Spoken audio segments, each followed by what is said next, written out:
আসসালামু আলাইকুম ওয়া রাহমাতুল্লাহ।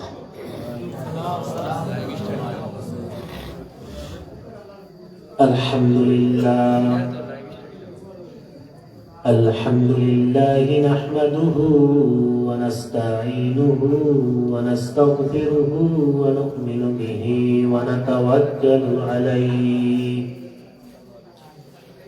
ওয়া নাউযু বিল্লাহি মিন শুরুরি আনফুসিনা ওয়া মিন সাইয়্যাতি আ'মালিনা।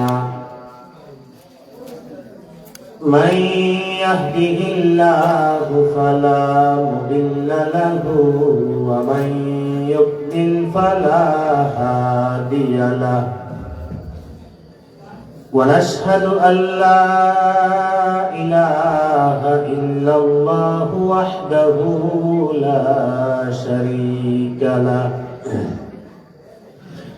ونشهد أن سيدنا وسندنا وحبيبنا ومولانا محمدا عبده ورسوله. أما بعد فقد قال الله تبارك وتعالى في كلامه الكريم وفي فرقانه العظيم. أعوذ بالله من الشيطان الرجيم. بسم الله الرحمن الرحيم. قد أفلح المؤمنون الذين هم في صلاتهم خاشعون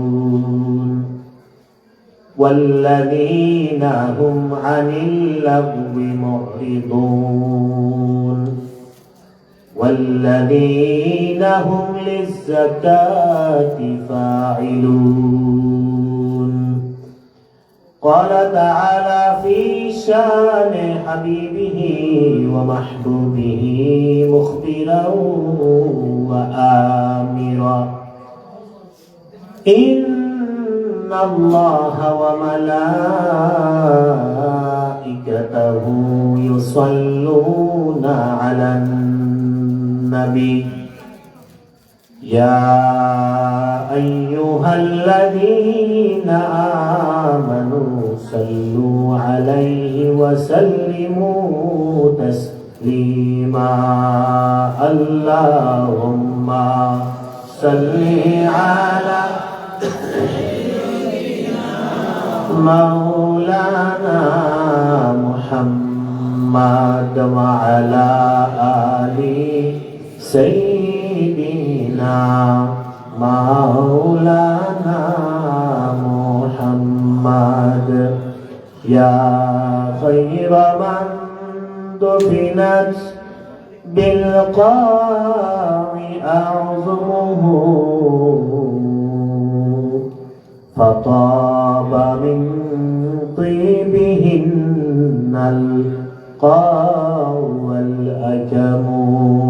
اللهم صل على سيدنا مولانا محمد وعلى آل سيدنا مولانا محمد. نفس الفداء لقبر أنت ساكنه فيه العفاف وفيه الجود والكرم. اللهم صل على سيدنا مولانا محمد وعلى آل سيدنا مولانا محمد. أنت الشفيع الشفيع الذي ترجى شفاعته على الصراط إذا ما زلت القدم اللهم صل على سيدنا مولانا محمد وعلى آل سيدنا مولانا محمد আলহামদুলিল্লাহ চকপীরপুর গ্রামবাসীর উদ্যোগে হযরত ভেলা শাহ রহমতুল্লাহি আলাইহি ও গ্রামের মুর্দেগানদের ইসালে সওয়াব উপলক্ষে 15তম বার্ষিক ওয়াজ ও দোয়া মাহফিলের সম্মানিত সভাপতি বৃন্দগণ, আমন্ত্রিত উলামায়ে কেরাম, অত্র এলাকার মুরব্বিয়ানে আজম, নওজোয়ান ভাইয়েরা, পর্দার অন্তরালে পর্দানিশীন মা ও বোনেরা, আলোচনার শুরুতে আপনাদেরকে জানাই আন্তরিক মোবারকবাদ। অনেকদিন পর আপনাদের সাথে দেখা হলো, সেই কোরবানি ঈদের পর।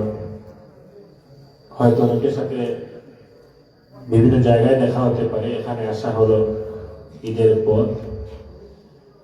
তো আপনাদের অনেকের সাথে দেখা হয়, নিজেকে একটু ভালো লাগছে যে আমি আমার পরিচিত জায়গায় আসলাম। তো যাই হোক, রাত অনেক হয়েছে। আমি কোরআনে কারিমের সূরাতুল মুমিনুন থেকে 4খানা আয়াতে কারিমা তিলাওয়াত করেছি। আল্লাহ সুবহানাহু ওয়া তাআলা আমাকে যেন এই আয়াতে কারিমাগুলোর আলোকে কিছু উপকারী কথা বলার, আপনাদেরকে শোনার এবং আমাদের সবাইকে মানার তৌফিক দান করেন। সবাই বলি আমিন। আল্লাহ সুবহানাহু ওয়া তাআলা কোরআনে কারিমে 3 শ্রেণীর মানুষকে নাম দিয়ে 3টা সূরা নাযিল করেছেন। মানুষকে 3 ভাগে ভাগ করেছেন। কিছু মানুষ আল্লাহ সুবহানাহু ওয়া তাআলাকে বিশ্বাস করে, কিছু মানুষ আল্লাহ সুবহানাহু ওয়া তাআলাকে অবিশ্বাস করে, আর কিছু মানুষ আছে এই দুইটার মাঝামাঝি। যারা আল্লাহ সুবহানাহু ওয়া তাআলাকে অবিশ্বাস করে, আল্লাহর দ্বীন অস্বীকার করে, এদেরকে বলা হয় কাফির। আর তাদের নামে সূরা একটা আছে, এটার নাম সূরাতুল কাফিরুন। কুল ইয়া আইয়ুহাল কাফিরুন। আবার আমরা যারা ঈমানদার, আল্লাহর প্রতি ঈমান এনেছি, আল্লাহ রাসূলকে বিশ্বাস করি, দ্বীন ইসলাম বিশ্বাস করি, এই বিশ্বাসীদের নামে একটা সূরা আছে সূরাতুল মুমিনুন। আর কিছু মানুষ মুখে ঈমানের দাবি করে কিন্তু অন্তরে নেফাকি লালন করে, দ্বিমুখী, এদেরকে বলা হয় মুনাফিক। এই মুনাফিকদের নামে আরেকটা সূরা আছে সূরাতুল মুনাফিকুন। এরা মাঝামাঝি, মুখে ঈমানদার, অন্তরের দিক থেকে আসলে ঈমানদার নয়। তো এই 3 শ্রেণীর মানুষের নামে আল্লাহ তাআলা সূরা নাযিল করেছেন।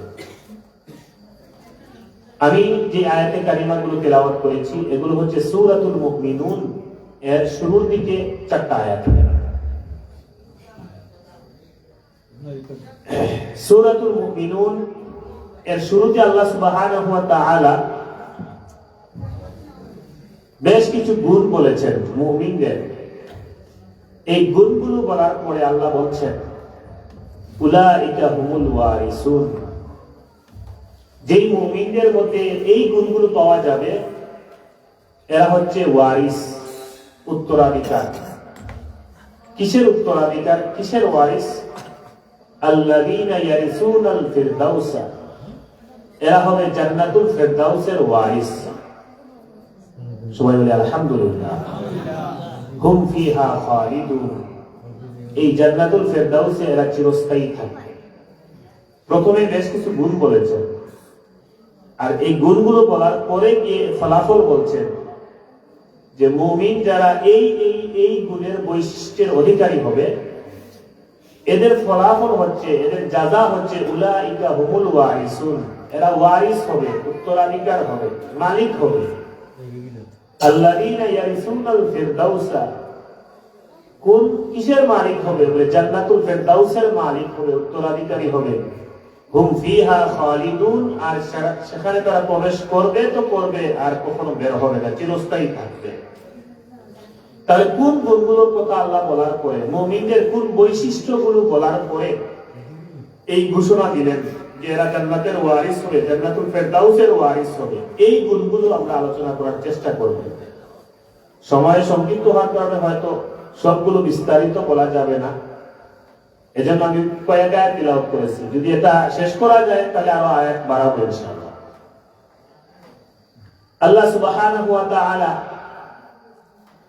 সূরাতুল মুমিনুনের শুরুতে বলছেন ক্বাদ আফলাহাল মুমিনুন।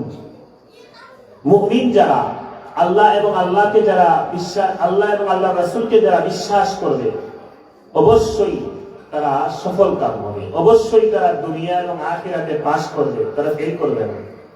ক্বাদ আফলাহাল মুমিনুন, মুমিন যারা, ঈমানদার যারা, এরা দুনিয়া এবং আখিরাতে সফল হবে। এখন কোন ঈমানদার? একটা একটা করে আল্লাহ শুরু করছেন। আল্লাযীনা হুম ফি সালাতিহিম খাশিউন, প্রথম বৈশিষ্ট্য, সেই সকল মুমিনগণ সফল হবে, সেই সকল মুমিনগণ জান্নাতুল ফেরদাউসের ওয়ারিস হবে, সেই সকল মুমিনগণ জান্নাতুল ফেরদাউসে চিরস্থায়ী থাকবে, যাদের প্রথম বৈশিষ্ট্য হচ্ছে এরা যখন নামাজ পড়বে তখন অত্যন্ত বিনয়ের সাথে, অত্যন্ত মনোযোগের সাথে আল্লাহ সুবহানাহু ওয়া তাআলার গোলামীর সবচেয়ে বড় নিদর্শন দুনিয়ায় যেটা, সেটা হচ্ছে নামাজ আদায় করা। প্রথম বৈশিষ্ট্য, শুধু নামাজ পড়বে তা নয়, অত্যন্ত বিনয়ের সাথে এবং অত্যন্ত মনোযোগের সাথে নামাজ পড়বে। আল্লাযীনা হুম ফি সালাতিহিম খাশিউন, যারা নামাজ আদায় করতে গিয়ে খুশু এর সাথে, খুজু এর সাথে নামাজ আদায় করে, এটা হচ্ছে নামাজীদের প্রথম বৈশিষ্ট্য। আর এই নামাজ দিয়ে শুরু করেছেন উলাইকা হুমুল ওয়ারিসুন, জান্নাতের ওয়ারিস হওয়ার আগে আরেকবার বলেছেন যে ওয়াল্লাযীনা হুম আলা সালাওয়াতিহিম ইউহাফিজুন, যে মুমিন যারা, এরা নামাজও যথাযথভাবে পড়বে। অর্থাৎ শুরুতেও নামাজের কথা দিয়ে শুরু করেছেন, লাস্ট বৈশিষ্ট্য বলেছেন নামাজের বৈশিষ্ট্য, মাঝখানে আরো কিছু বৈশিষ্ট্য বলেছেন। তাহলে জান্নাতি মুমিনদের প্রথম বৈশিষ্ট্য হচ্ছে যে এরা নামাজ আদায় করবে অত্যন্ত বিনয়ের সাথে, অত্যন্ত খুশু খুজুর সাথে। এখন আমাদের সমস্যা হচ্ছে আমরা নামাজই পড়ি না, খুশু খুজু তো আরো পড়ে গেছে। ওই আগে তো এক সময় ঝগড়া ছিল দোয়াল্লিন আর দোয়াল্লিনের দিকে। তো একজন রাস্তা দিয়ে হেঁটে যাচ্ছে, দোয়াল্লিনের এরা গিয়ে বলছে যে বাবা নামাজ পড়লে দোয়াল্লিন পড়বেন, সাথে সাথে আরেকজন গিয়ে বলছে না আপনি জোয়াল্লিন পড়বেন। তো সে বলছে আমি তো নামাজই পড়ি না, দোয়াল্লিন আর দোয়াল্লিন, আমি তো নামাজই পড়ি না, আপনারা আসেন আমাকে নিয়ে দোয়াল্লিন পড়াবেন আর জোয়াল্লিন পড়াবেন, আমি নামাজই পড়ি না। তো খুশুর সাথে আর খুজুর সাথে নামাজ পড়বেন, ওইটা তো পড়ের বিষয়, আমি তো নামাজই পড়ি না। আমাদের অবস্থা হয়েছে খুশু আর খুজু ওয়াজ করবো কি, যে আমরা তো নামাজই পড়ি না। এজন্য মুমিনদের প্রথম বৈশিষ্ট্য হচ্ছে নামাজই হতে হবে, নামাজ আদায় করতে হবে। এই যে শীতকাল, ফজরের সময় ঘুমাইতে কত আরাম লাগে, কি আরামের ঘুম। এই আরামের ঘুম হারাম করে, আরামের ঘুম থেকে উঠে, বিছানা থেকে উঠে ওযু করে নামাজ মসজিদে এসে জামাতের সাথে পড়া, এটা যে কত বড় জিহাদ, এটা যারা পড়ে তারা বুঝে। যারা ফজরের নামাজ এই শীতকালে ওয়াক্ত মতো উঠে ওযু করে মসজিদে এসে নামাজ পড়ে, তারাই বুঝে যে এই শীতকালে ওযু করে ফজরের সময় নামাজ পড়া কত বড় জিহাদ। নিজের নফসের সাথে বড় জিহাদ। নফসের সাথে, নফস তখন আরাম খুঁজে, একটু ঘুমাই, বেডের নিচ থেকে কিভাবে বের হই, একটু আরাম করি, জোহরের সময় না হয় কাজা করে নেব। আর যারা পড়ে না তাদের তো আর চিন্তাই নেই, আর যারা একটু পড়ে তারাও চিন্তা করে যে জোহরের রক্ত না হয় কাজা করে নেব, অনেক ঠান্ডা পড়ছে। আল্লাহর হাবিব সাল্লাল্লাহু আলাইহি ওয়াসাল্লাম বলেছেন যে লাইসা সালাতুন আসফালা আলাল মুনাফিকিনা মিন সালাতিল ফজর ওয়াল ইশা, আও কামা ক্বালা আলাইহিস সালাতু ওয়াস সালাম, যে ফজরের নামাজ আর এশার নামাজ এই দুইটা মুনাফিকদের উপর, এই দুইটার চাইতে আর কোন নামাজ এত কষ্টদায়ক না, এত ভারী না। এজন্য আমরা যারা নামাজ পড়ি, অনেকে আসি যোহর, মাগরিব, আসর এই তিনটা পড়ে, এসব পড়ে ফেলেছে। ফজরটা খুব কঠিন একটা বিষয়। নামাজ যে কোন দিকে যায়, রক্ত যে কোন দিকে যায়, আমাদের খেয়াল থাকে না। আমরা অনেক ইবাদত বন্দেগী করি, কিন্তু সর্বশ্রেষ্ঠ ইবাদত হচ্ছে নামাজ। যে মাস চলছে বর্তমানে আরবিতে, মেরাজের মাস চলছে। নামাজ ফরজ হয়েছিল কোথায়? আসমানে। আল্লাহ রাসূল মেরাজে গিয়েছিলেন, সেখান থেকে আমাদের জন্য যে কিছু উপহার নিয়ে এসেছিলেন, তার মধ্যে শ্রেষ্ঠ উপহার কি ছিল? নামাজ ছিল। আর মেরাজের চাঁদে এখানে বসে আলোচনা করতে, নামাজ হচ্ছে মেরাজের সবচেয়ে বড় উপহার। আল্লাহ সুবহানাহু ওয়া তাআলার দরবারে এলাহি থেকে আমাদের নবী মেরাজ থেকে এসে নামাজ আমাদেরকে উপহার দিয়েছেন। এজন্য নামাজ এটা আসমানে ওহী নাযিল হয়েছে, নামাজ ফরজের বিধান। দুনিয়ায় এসে আল্লাহ রাসূল 5 ওয়াক্তের কথা বললেন, আমরা শুরু করেছি নামাজ পড়া।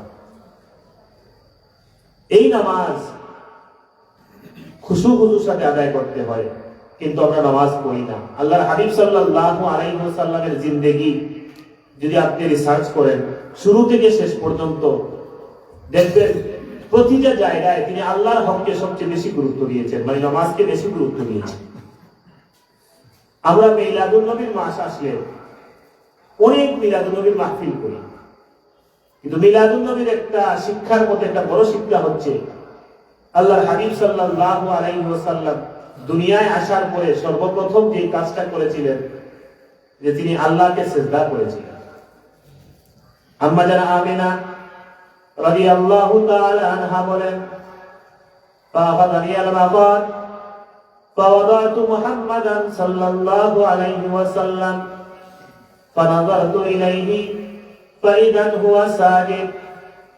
আমি যখন আমার পুত্র মুহাম্মদ সাল্লাল্লাহু আলাইহি ওয়াসাল্লামকে দুনিয়ায় জন্ম দিলাম, ফানাযারতু ইলাইহি, আমি মুহাম্মদ সাল্লাল্লাহু আলাইহি ওয়াসাল্লামের দিকে নজর দিলাম, ফাইদান হুয়া সাজিদুন, তাকিয়ে দেখি মুহাম্মদ দুনিয়ার জমিনে আগমন করার পরে সিজদায় পড়ে আছে।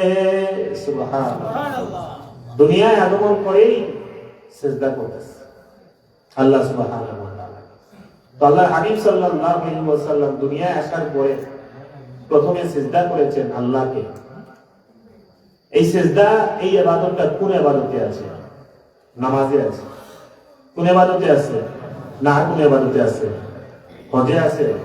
হজ তো হজের মতোই করে পড়ে, হজে গিয়ে যদি কেউ নামাজ পড়ে তাহলে নামাজে সিজদা আছে। তাহলে এই সিজদা নামাজের একটা অংশ, ইবাদত। আল্লাহকে দুনিয়ার জমিনে তাশরীফ এনে আল্লাহর নবী প্রথম করেছেন। প্রথমে হযরত আলী রাদিয়াল্লাহু তাআলা আনহু থেকে বর্ণিত হাদিস, কানা আখিরু কালামি রাসূলিল্লাহি সাল্লাল্লাহু আলাইহি ওয়াসাল্লাম as-salata ittaqullaha fima malakat aymanukum। আল্লাহর হাবিব সাল্লাল্লাহু আলাইহি ওয়াসাল্লাম দুনিয়ার জমিন থেকে রওজা শরীফে আরাম নেওয়ার পূর্বে, ইন্তেকাল করার পূর্বে উম্মতের নসিহতের উদ্দেশ্যে সর্বশেষ যে কথা বলেছিলেন, কানা আখিরু কালামি রাসূলিল্লাহি সাল্লাল্লাহু আলাইহি ওয়াসাল্লাম, আল্লাহর হাবিব সাল্লাল্লাহু আলাইহি ওয়াসাল্লাম উম্মতের উদ্দেশ্যে নসিহতমূলক সর্বশেষ যে কথা বলেছিলেন, সেই কথাটা ছিল as-salata ইত্তাকুল্লাহা ফীমা মালাকাত আইমানুকুম। আমার উম্মতেরা, তোমরা দুনিয়ায় যা কিছু করো না কেন নামাজের প্রতি যত্নবান হবে, নামাজের প্রতি গুরুত্ব দিবে। ইত্তাকুল্লাহা ফীমা মালাকাত আইমানুকুম, আর তোমরা তোমাদের অধীনস্থদের ব্যাপারে তোমরা আল্লাহ তাআলাকে ভয় করবে। দুনিয়া থেকে ইন্তেকাল করার পূর্বে উম্মতের উদ্দেশ্যে সর্বশেষ যে নসিহত ছিল আসসালাতা আসসালাত, হে আমার উম্মতেরা, তোমরা নামাজের প্রতি যত্নবান হবে, নামাজের প্রতি গুরুত্ব দিবে। আর তোমরা যে যেখানে বস, তোমরা যেখানে পাওয়ারফুল, তোমার অধীনস্থ যারা থাকবে তাদের ব্যাপারে আল্লাহকে ভয় করবে। তুমি পরিবারের প্রধান, পরিবারে তোমার স্ত্রী, তোমার সন্তান, তোমার বাবা মা যারা আছেন, তাদের যে হক আছে এই হকের প্রতি গুরুত্ব দিতে হবে। প্রতিষ্ঠানের প্রধান, প্রতিষ্ঠানে তোমার অধীনস্থ যারা আছেন তাদের হক ঠিকঠাক মতো আদায় করতে হবে। কোন অফিসের প্রধান, অফিসে যারা অধীনস্থ আছে তাদের হক ঠিকঠাক মতো আদায় করতে হবে। তো সর্বশেষ যে নসিহত দুইটা বিষয় করেছেন, এক হচ্ছে নামাজের প্রতি যত্নবান হবে, আর তোমার অধীনস্থ যারা থাকবে তাদের হকের প্রতি খেয়াল রাখবে, তাদের উপরে জুলুম করবে না, অত্যাচার করবে না। বস হয়েছে বলে যারা অধীনস্থ থাকবে তাদের উপরে অন্যায়ভাবে কোনো কিছু চাপিয়ে দিবে না। তো আমার মূল উদ্দেশ্য হচ্ছে নামাজের বিষয়টা উদ্দেশ্য তুলে ধরা, যে আল্লাহ হাবিব সাল্লাল্লাহু আলাইহি ওয়াসাল্লাম দুনিয়ায় এসে সর্বপ্রথম আল্লাহকে সিজদা করেছিলেন। প্রথম যে ইবাদত শুরু করলেন সিজদা দিয়ে, আর শেষ যে নসিহত উম্মতের উদ্দেশ্যে করেছিলেন সেটা ছিল আসসালাতা আসসালাতা, নামাজের প্রতি যত্নবান। তাহলে পুরো জিন্দেগিটাই তিনি দুনিয়ায় উম্মতের সামনে রেখে গেলেন নামাজের প্রতি গুরুত্ব দিয়ে, আল্লাহর গোলামি দুনিয়ায় প্রতিষ্ঠা করার জন্য, যে বান্দা আল্লাহর গোলামি করবে, এটা প্রতিষ্ঠা করার জন্য আল্লাহ রাসূল সারা জিন্দেগি উজাড় করে দিয়েছে। আল্লাহর হাবিব সাল্লাল্লাহু আলাইহি ওয়াসাল্লাম তিনি কি ছিলেন? মাসুম, নিষ্পাপ। আমরা তো গুনাহগার, কিন্তু আল্লাহর হাবিব কি ছিলেন? মাসুম, নিষ্পাপ। শুধু আমাদের নবী না, সকল নবী নিষ্পাপ ছিলেন, মাসুম ছিলেন। কেউ যদি মনে করে যে নবীগণ নিষ্পাপ ছিলেন না, তার ঈমান চলে যাবে। সকল নবীগণ কি ছিলেন? মাসুম ছিলেন, নিষ্পাপ ছিলেন। তো তিনি তো মাসুম, নিষ্পাপ, তাকে ইবাদত করার দরকার ছিল না। কিন্তু আল্লাহর হাবিব সাল্লাল্লাহু আলাইহি ওয়াসাল্লামের ইবাদতের বর্ণনা দিতে গিয়ে আম্মা জানা আয়েশা রাদিয়াল্লাহু তাআলা আনহা বলেন, قام النبي صلى الله عليه وسلم حتى تورمت قدماه। আল্লাহর হাবিব সাল্লাল্লাহু আলাইহি ওয়াসাল্লাম রাতের বেলা এত দীর্ঘ সময় যাবত নামাজ পড়তেন, ইবাদত বন্দেগী করতেন। হাত্তা তাওয়াররামাত কদামাহু, আল্লাহর হাবিব সাল্লাল্লাহু আলাইহি ওয়াসাল্লামের পা মুবারক দাঁড়িয়ে থাকতে থাকতে ফুলে যেত। আল্লাহর হাবিব সাল্লাল্লাহু আলাইহি ওয়াসাল্লাম রাতের বেলা নামাজ আদায় করার জন্য দাঁড়াতেন, এত দীর্ঘ সময় দাঁড়িয়ে তেলাওয়াত করতেন যে দাঁড়ানোর কারণে আল্লাহর হাবিব সাল্লাল্লাহু আলাইহি ওয়াসাল্লামের পা মুবারক ফুলে যেত। আমি আপনি নামাজে দাঁড়াইলে চিন্তাটাকে কতক্ষণে শেষ করবো নামাজ, তাড়াহুড়া শুরু হয়ে যায়। ইমাম সাহেব যদি একটু কেরাত লম্বা করেন, লাগাতার যদি 2-3 দিন জমাত লম্বা করে ফেলেন, তাহলে আস্তে আস্তে 2-1 গিয়ে কানে কানে বলে তো লম্বা জমাত করলে তো আমাদের কষ্ট হয়ে যায়। এজন্য ইমাম সাহেব অনেক সময় আস্তে আস্তে মুসল্লিদের ভয়ে মাঝে মধ্যে কোনো কোনো ইমাম কি করেন, নামাজের কেরাত স্টার্ট করেন। তো আমরা 5 মিনিট 10 মিনিট দাঁড়ানোর ভয় থাকে আমাদের। রমজান মাসে যে তারাবি করি, এই তারাবিতেও দেখা যায় আমরা ইন্টারভিউতে হাদিস সাহেব রাখি যে কোন হাদিস সাহেব খুব দ্রুত করতে পারে। যদি 20 রাকাত খতম তারাবি পড়বো, আবার তাড়াতাড়িও শেষ করে দেবো, এই চিন্তা থাকে। যদি 1 ঘন্টা 50 মিনিটে শেষ করে ফেলতে পারেন কোন হাদিস সাহেব, তো মানুষ বলে খুব ভালো এক হাদিস সাহেব। আমাদের মসজিদের হাদিস সাহেব 50 মিনিটে শেষ করে দিয়েছে, আর তোমাদের মসজিদের হাদিস সাহেব কত মিনিট লাগাইছে। মানে এই যে যিনি আগে শেষ করতে পারেন তিনি খুব ভালো হাদিস সাহেব, কারণ তিনি একটু আরাম দিয়েছেন জানেন। কিন্তু এদিকে যে তেলাওয়াতের মাখরাজ, লকব, সিফত, মদ গুন্না এগুলো কিছুই ঠিক নাই তেলাওয়াতের। এত দ্রুত পড়ছেন যে হক আদায় না করে তেলাওয়াত করছেন। হাফিজ সাহেব কোরআনের হক আদায় করেন নাই, এদিকে খেয়াল নাই। ওই যে মুসল্লিদের মন সন্তুষ্ট রাখতে হবে, দ্রুত পড়ে শেষ করে দিতে হবে। আর আমরা মানুষ হাফিজ সাহেবদেরকে বাধ্য করি যে যদি দ্রুত পড়তে পারে তাহলে তিনি ভালো হাফিজ সাহেব। এইটা হচ্ছে আমাদের নেচার, আমাদের মানসিকতা। তাহলে দেখেন রমাদানের তারাবির পরে আপনার তো কোনো কাজ নাই, মানে উচিত ছিল যে হাফিজ সাহেব যারা ধীরে সুস্থে পড়েন এ ব্যাপারে আমরা উৎসাহিত করবো যে আপনারা ধীরে সুস্থে পড়বেন, আমি যেন উচ্চারণগুলো বুঝি শুনি, এইভাবে আপনারা তেলাওয়াত করবেন। কিন্তু আমাদের এই জায়গায় খুব দুর্বলতা, নফসের উপরে আরাম দিতে গিয়ে দ্রুত যেন যে হাফিজ সাহেব পড়তে পারেন তাকে রাখো, আর একটু ধীরে সুস্থে যদি পড়েন কোনো হাফিজ সাহেব পরের বার আর তাকে রাখা হবে না। না গতবার যে ডিস্টার্ব করেছেন আমাদেরকে, না গতবার যা জ্বালাইছেন হাফিজ সাহেব, 1 ঘন্টা 2 ঘন্টা আর বেশি করছেন উনি, ওনাকে আর রাখা যাবে না। আরেকজন ভালো হাফিজ সাহেব নিয়ে, তিনি ভালো না, তিনি দ্রুত বলেন তিনি ভালো। অথচ আল্লাহ হাবিব সাল্লাল্লাহু আলাইহি ওয়াসাল্লাম এত দীর্ঘ সময় 2 রাকাত নামাজ এত দীর্ঘ সময় যাবত পড়তেন যে পা মুবারক ফুলে যেত। আমার আপনার পা কয়দিন ফুলছে? নামাজ পড়ছেন, আমরাও তো পড়ি, যারাই পড়েছি কয়দিন পা ফুলছে দাঁড়াইতে দাঁড়াইতে? ফুলে নাই পা।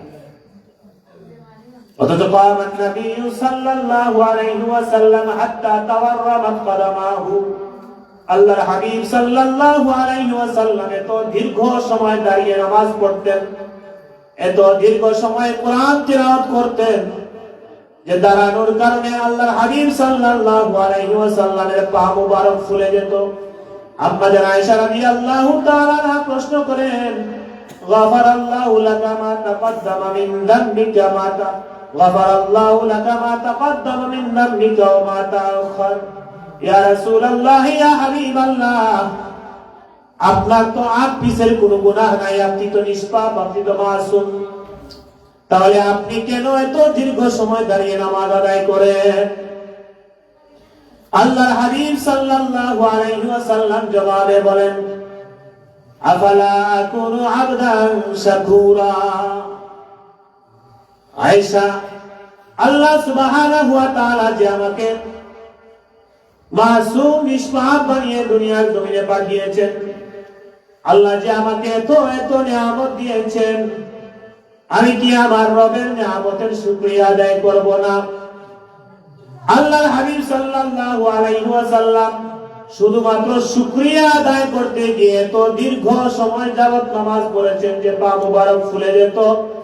আর আমরা আমাদের ফরজ নামাজ আদায় করার জন্য আমরা 10 মিনিট দাঁড়াইতে পারি না।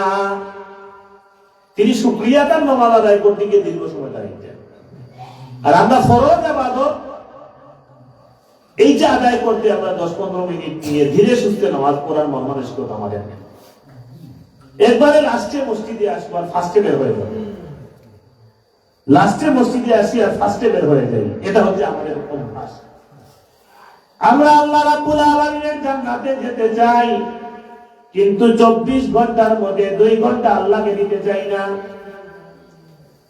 5 ওয়াক্ত নামাজ ধীরে সুস্থে শান্তি মনে আদায় করলে সর্বোচ্চ 2 থেকে 2.5 ঘন্টা যাবে।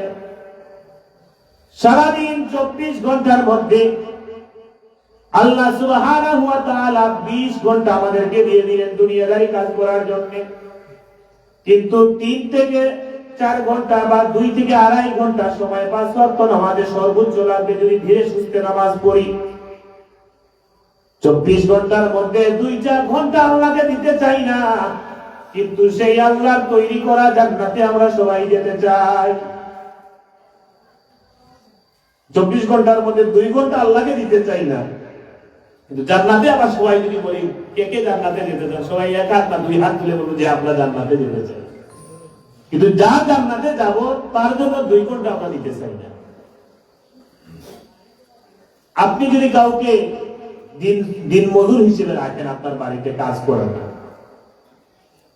আর সে যদি বসে বসে ঘুমায়, আপনি যদি মনে করেন মাটি কাটার জন্য নিয়ে আসছেন অথবা আপনার ধান কাটার জন্য নিয়ে আসছেন, আর সে বসে বসে সারাদিন কাটাইছে, সন্ধ্যার সময় কি দিবেন? টাকা দিবেন? আপনি আপনার বুঝ বুঝেন। তো আল্লাহর বুঝতো সবার বুঝে যেতে বেশি, তিনি যদি দয়া করেন তো সবাইকে জান্নাত দিবেন, ঠিক আছে, ধরলে কিন্তু জান্নাত পাওয়া কঠিন হয়ে যাবে। আমরা আমাদের কম বুঝ নিয়ে, আমাদের বুঝ কম, সেটা নিয়ে আমরা যেরকম নিজের স্বার্থ বুঝি, সারাদিন তোমাকে কাজে রাখছি, তুমি আমার কাজ ঠিকঠাক মতো করে, কিসের টাকা, কিসের বেতন, কিসের মজুরি, তোমার ধান কাটার জন্য আনছি, সারাদিনে এক ভাগ ধান নিয়ে আসতে পারো না, মাটি কাটার জন্য নিয়ে আসছি, সারাদিনে 2 টুকরি মাটি তুলতে পারো না, তো তোমাকে আবার কিসের বেতন দেবে, কিসের মজুরি দেবে?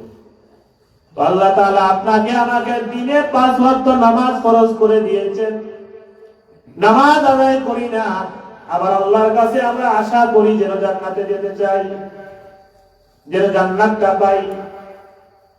তাহলে এটা তো আমাদের নিজেকে নিজেই যদি প্রশ্ন করি যে জান্নাতে যেতে চাই, কিন্তু আল্লাহর আদেশ আমরা পালন করব না, আপনার বিচারে কি বলে? তো বিচারে দেখবেন নিজে নিজে বিচারে নিজে আটকে যাবে।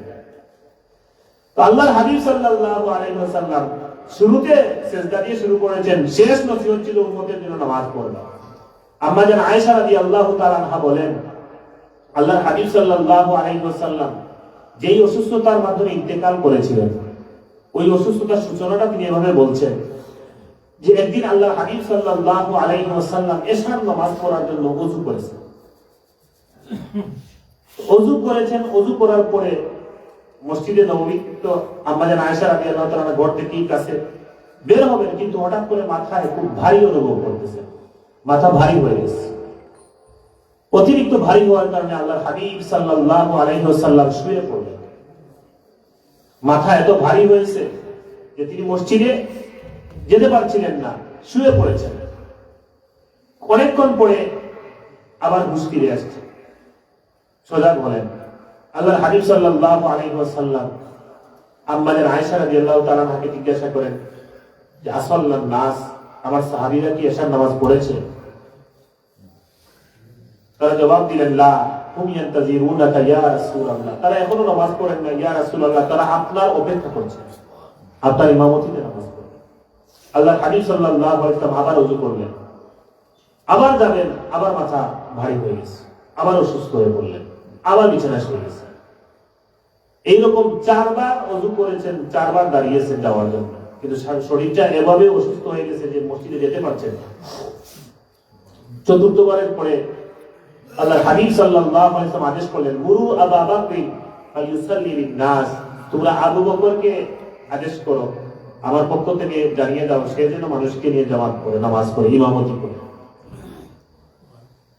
আবু বকর রাদিয়াল্লাহু তাআলা আনহু আল্লাহর হাবিব সাল্লাল্লাহু আলাইহি ওয়াসাল্লাম এই অসুস্থতার পরে প্রায় 17 ওয়াক্ত নামাজ পড়াইছেন। আল্লাহর হাবিবের দুনিয়ার থাকা অবস্থায়, হায়াতের দুনিয়ার অবস্থায় 17 ওয়াক্ত ইমামতি করেছেন। আল্লাহর হাবিব সাল্লাল্লাহু আলাইহি ওয়াসাল্লাম এই সময় অসুস্থ ছিলেন। তো এই অসুস্থতায় ইন্তেকালের একদিন বা 2 দিন আগে, শনিবারে বা রবিবারে, রাসূলুল্লাহ সাল্লাল্লাহু আলাইহি ওয়াসাল্লাম ইন্তেকাল কিন্তু সোমবারে করেছেন। সোমবারে জন্মগ্রহণ, সোমবারে ইন্তেকাল, দিন হিসেবে হিসাব করলে সোমবারেই জন্ম, সোমবারে ইন্তেকাল, সোমবারেই হিজরত হয়েছে, সোমবারেই কোরআন নাযিল হয়েছে। আল্লাহর হাবিব সাল্লাল্লাহু আলাইহি ওয়াসাল্লামের কাছে সোমবারটা খুব প্রিয় ছিল, তিনি রোজা রাখতেন সবসময়, কারণ সবচেয়ে বড় বড় নিয়ামত সোমবারেই তাকে দেওয়া হয়েছে। কোরআন নাযিল হয়েছে সোমবারে, জন্ম হয়েছে সোমবারে, ওয়াফাত হয়েছে সোমবারে, এই হিজরত হয়েছে সোমবারে। তো আল্লাহর হাবিব সাল্লাল্লাহু আলাইহি ওয়াসাল্লাম এই সোমবারে ইন্তেকাল করার পূর্বে শনিবার রবিবারে দুইটাই বর্ণনা আছে যে যোহরের সময় একটু সুস্থ হয়েছে, অসুস্থের আকৃতি, আর যোহরের সময় একটু সুস্থ হয়েছে। 2 জন সাহাবীর কাঁধে ভর করে একটু সুস্থ হয়েছে, মানে মসজিদে যাওয়ার মতো অবস্থা হয়েছে। 2 জন সাহাবীর কাঁধে ভর করে মসজিদে আসছেন নামাজে। আল্লাহর হাবিব সাল্লাল্লাহু আলাইহি ওয়াসাল্লাম যখন ঘরে মসজিদে ঢুকছেন, আবু বকর রাদিয়াল্লাহু তাআলা তিনি যখন দেখলেন আল্লাহর হাবিব আসছেন, তিনি পিছনের দিকে যেতে শুরু করলেন, পিছনের দিকে যেতে চাচ্ছিলেন। তখন আল্লাহর হাবিব সাল্লাল্লাহু আলাইহি ওয়াসাল্লাম ইশারা করলেন যে আপনি থামুন, যেও না, তুমি তোমার জায়গায় থাকো। রাসূলুল্লাহ সাল্লাল্লাহু আলাইহি ওয়াসাল্লাম আবু বকর রাদিয়াল্লাহু তাআলা বাম পাশে এসে দাঁড়ালেন, মানে বসা অবস্থায় বাম পাশে এসে বসা। আবু বকর রাদিয়াল্লাহু ডান পাশে আল্লাহ রাসূলের। তখন আবু বকর রাদিয়াল্লাহু তাআলা আল্লাহর রাসূলের ইক্তেদা করলেন এই নামাজের মধ্যে, আর সকল মানুষ আবু বকর রাদিয়াল্লাহু ইক্তেদা নামাজ হয়েছে।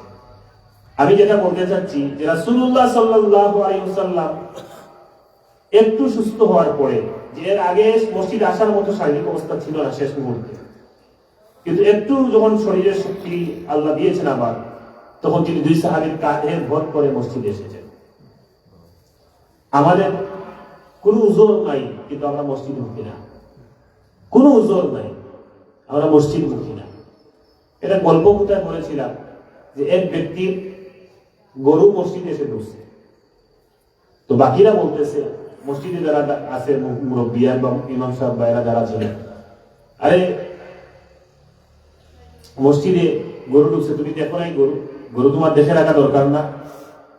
যে গরুর মালিক সে বলতেছে, হুজুর গরু তো বুঝে না, এজন্য মসজিদ ঢুকে গেছে। আমি তো বুঝি, আমি তো মসজিদে আসি।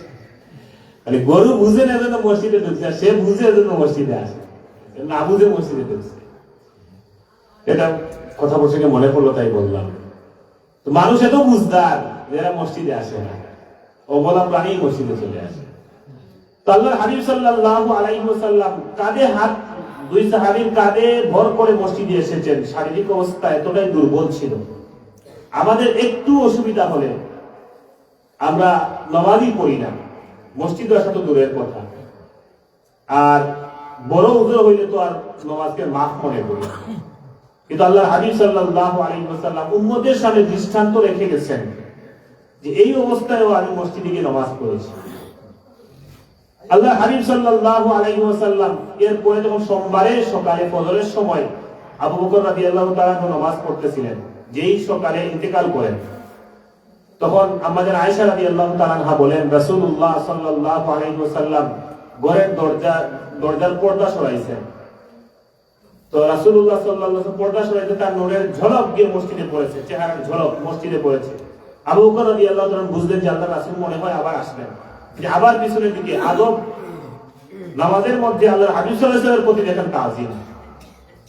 এগুলা যদি আমাদের সময় কেউ করে শিরিক ফতোয়া দেবে।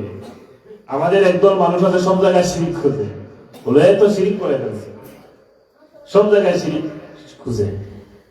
তো আবু বকর রাদিয়াল্লাহু তাআলা তিনি পিছনের দিকে চলে আসতে যাচ্ছিলেন, আল্লাহর হাবিব সাল্লাল্লাহু আলাইহি ওয়াসাল্লাম আবার ইশারা দিলেন নামাজ পড়া, পর্দা সরায় নিলেন।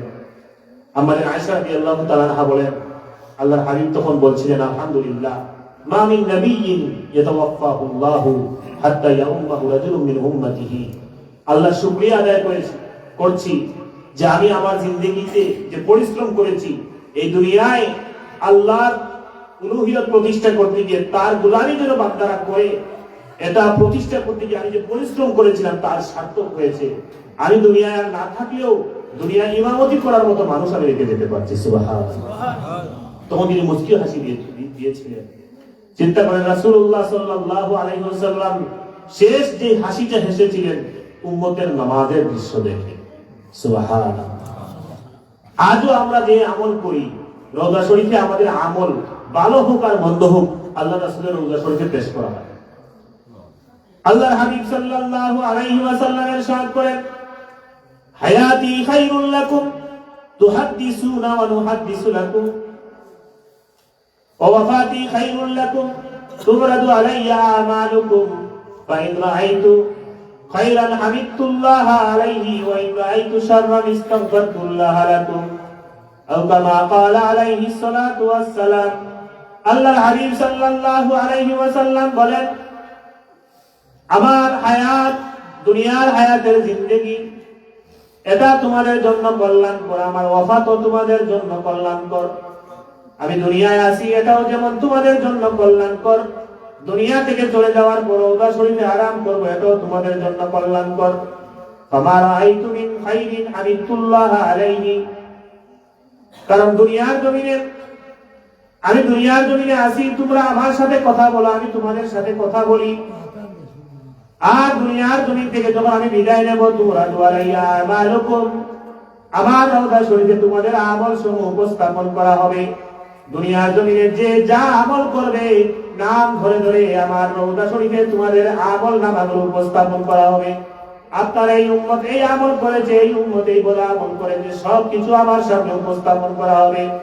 ফামা রাআইতু মিন খাইরিন হামিদতুল্লাহ আলাইহি যখন আমি আমার কোন উম্মতের নেক আমল দেখবো যে আমার উম্মত নামাজ পড়ছে, রোজা রাখছে, হজ করছে, যাকাত দিচ্ছে, হালাল খায়, যত নেক আমল দেখবো আমি আল্লাহর প্রশংসা করব। ওমা রাআইতু মিন শাররিন ইস্তাগফারতুল্লাহ লাকুম। আর যদি আমি দেখি আমার কোন উম্মত বদ আমল করেছে, নামাজ ছেড়ে দিয়েছে, রোজা ছেড়ে দিয়েছে, গুনাহের কাজে লিপ্ত হয়েছে, আমি রাসূল রওজা শরীফ থেকে তোমাদের জন্য ইস্তেগফার পাঠ করব। সুবহানাল্লাহ।